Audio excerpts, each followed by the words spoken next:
Hey guys, how's it going? I am Melvin. Welcome back to my channel where I talk about sneakers, and today I have a double unboxing of my wife's pair of Yeezy Boost 350 V2 in the Synth colorway as well as the 700 V2 Tephra.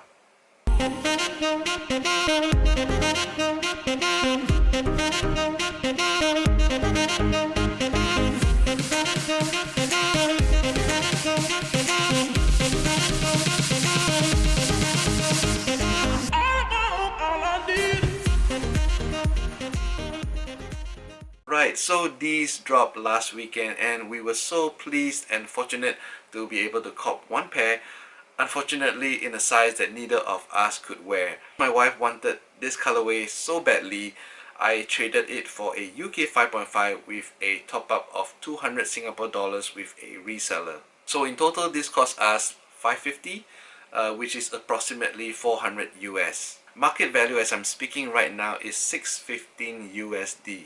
Prices have been going up and it is no surprise because this is such a nice colorway. And if you think about it, there are 3 colorways in this release and they are region exclusives, which makes it even more desirable. Say for example you live in the US and want the Ehrling colorway which only got released in Europe. That's going to cost you. And the Synth, in my personal opinion, is the most appealing of all, and not forgetting this is Pride Month, I would like to associate pink with that, and hence the demand of this colorway. The Synth is only available in Africa, Asia where I live, and in Australia. There isn't much about the 350 V2s which hasn't already been said in hundreds of YouTube videos out there. The Synth is just in a different colorway as well as the omission of the pull tab on the heel. They are redundant anyway, I never use them. I normally just pinch the collar and slip my foot in. And for those who haven't owned a pair of 350 V2s, sizing wise I would always recommend going half a size up as these run small. And so are the Ultra Boost shoes actually. Yeah, so go with the same size with whatever your UBs are.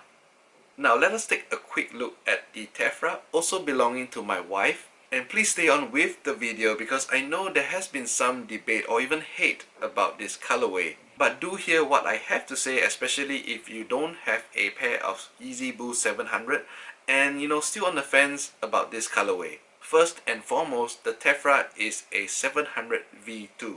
It is significantly lighter than the V1 because of the materials used. The Yeezy brand is still releasing new colorways for the V1s, which means the V2 do not make the predecessor obsolete.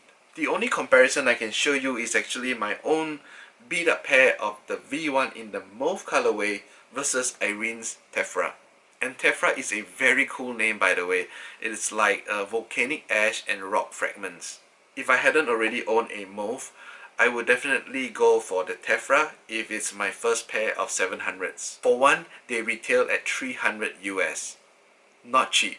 I consider myself a collector, but I do have limited funds. You see, the Tephra, in my opinion, apart from the OG Wave Runner, is the best colorway to date.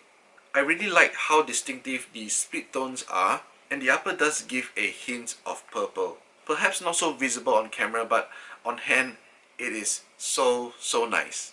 The 700s, be it the V1 or V2, is all about its comfort, mix of materials and generous amount of suede. And of course you have a full-length Boost midsole beneath the EVA. It is a premium, high-quality pair of shoe that will, give you quite a bit of mileage. And to be honest, I was quite surprised when Irene first told me she wanted the Tephra. I always had this impression that she wasn't a fan of, chunky dad shoes. And then I realized she was just waiting for the right colorway. With that, I shall end today's video. Thank you again for watching. Please subscribe to my channel and stay tuned for more reviews coming up. I have the New Balance lifestyle sneakers, but what I really want to show you guys is the Adidas Oswego. They are surprisingly comfortable and so nice on feet, and you know what's the best part? They only cost me $47. But until that episode, you guys take care. Peace.